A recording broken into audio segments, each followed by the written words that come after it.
जिस तरह इस पिक्चर पे लड़की बनी हुई है, क्या एक टैबलेट खाने से इस तरह भागम दौड़ हो सकती है? अगर हो सकती है तो चेक करते हैं कैसे होगी, क्या ये मुमकिन है? जी, सबसे पहले अस्सलाम वालेकुम, कैसे हैं आप सब? उम्मीद करती हूँ सब ठीक-ठाक होंगे, खैरियत से होंगे। मैं आज आपके साथ थोड़ी-सी नॉलेज अपनी शेयर करूँगी जो कि मेरे ऊपर भी एक्सपीरियंस ये रहा है। वो कहते हैं ना, जो चीज़ आपके साथ हुई हो दूसरों को बतानी चाहिए, कोई फ़ायदे की चीज़ हो या नुकसान की चीज़ हो, गाइड करना चाहिए, गाइड करना ज़रूरी है। अभी मेरे हाथ में जो आप देख रहे हैं ये है एक मल्टीविटामिन का कैप्सूल, इसके इंजेक्शन भी आते हैं और ये मैं क्यों ले रही हूँ ये भी मैं आपको बताऊँगी। कि मेरे ना बैठे-बैठे हाथ-पाँव सुन्न हो जाते थे बहुत ज़्यादा।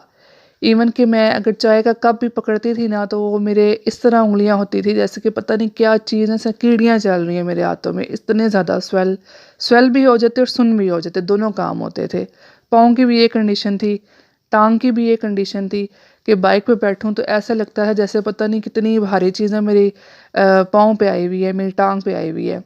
और कभी-कभी ऐसे होता था कि मेरा जूता भी ना उतर जाता था, मुझे पता बिल्कुल नहीं चलता था। जब आपकी ऐसी कंडीशन हो जाए, एज मैटर नहीं करती इसमें, चाहे वो आप 20 के हो, 25 के हो या आप 30 के हो या 30 से अबव के हो। अगर ये कंडीशन हो जाए तो आपने फ़ौरन से पहले डॉक्टर के पास जाना है, ज़रूरी है।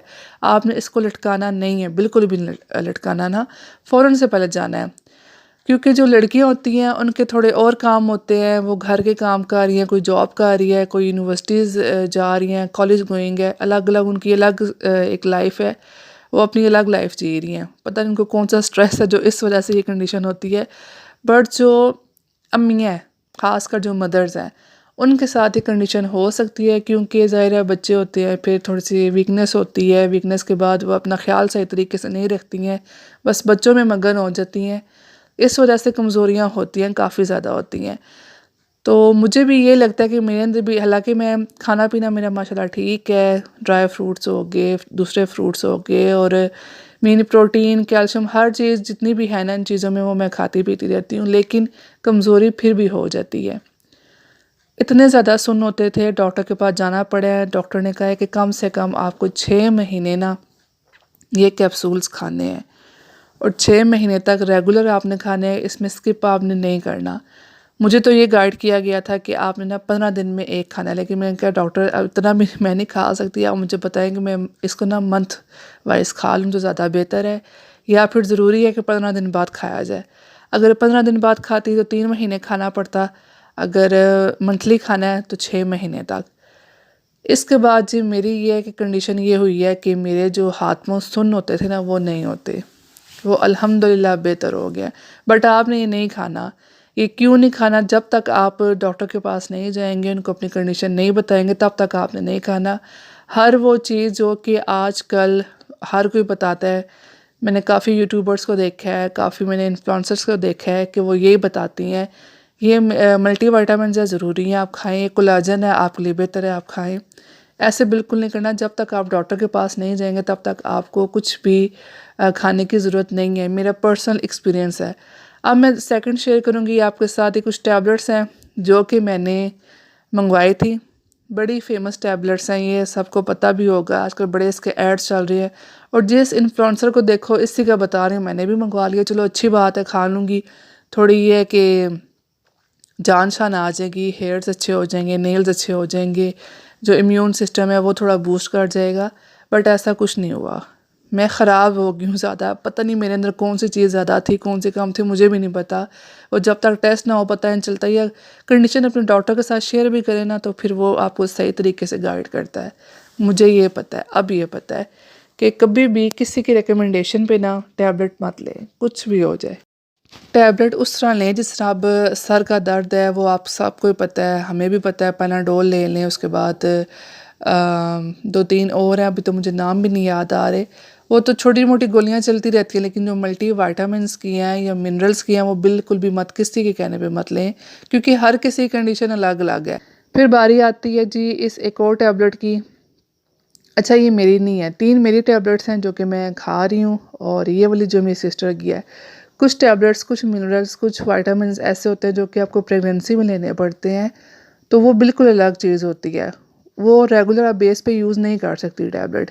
अब जिस तरह मैं आपको दिखा रही हूँ ये ना प्रेगनेंसी की हैं, ये प्रेगनेंसी में ही खाई गई है और इससे ये है कि जो भी फ़ायदा है वो आप ही को होना है, आपकी बॉडी को होना है। डॉक्टर के कहने के मुताबिक खाए ज़्यादा बेहतर है। कभी भी ना ऐसे टैबलेट नहीं लेनी मल्टीविटामिन की ख़ास कर। बट कुछ चीज़ें ऐसी है जो कि नहीं आपको खानी है। अब मुझे ना डॉक्टर ने लिख के दी थी एक ये ओसनेट डी जो कि मैं ले रही हूँ और इससे मुझे बहुत फ़ायदा हुआ है।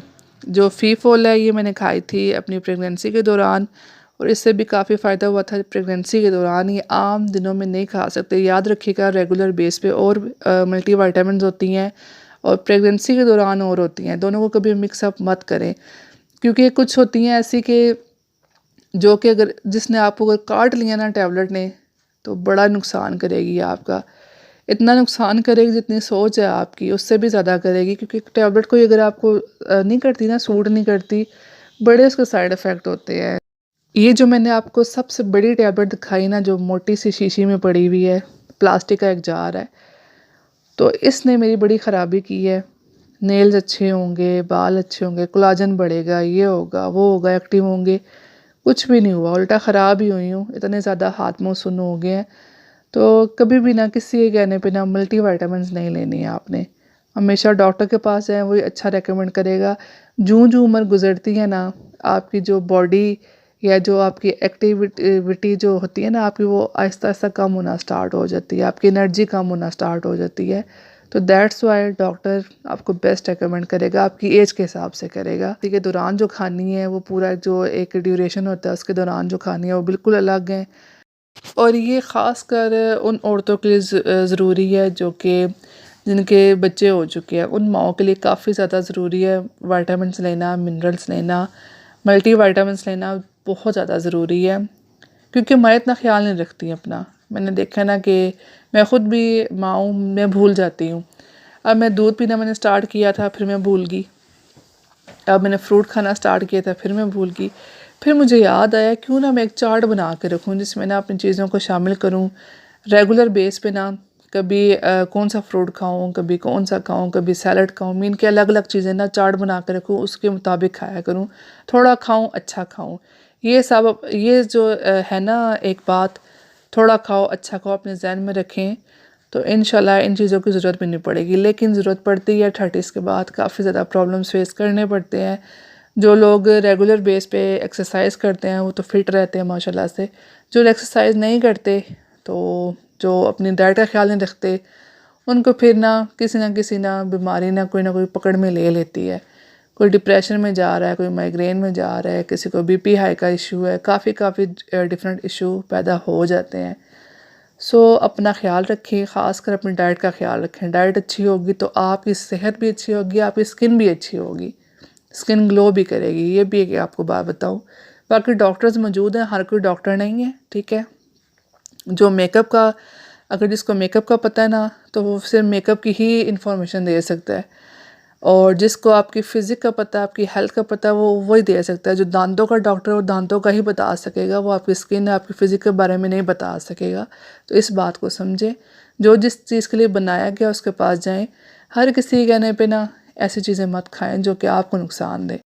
बाकी ये है कि अपनी वीडियो को इधर ही एंड करते हैं और अगर आपको कोई बात अच्छी लगी है तो एक लाइक तो बनता है।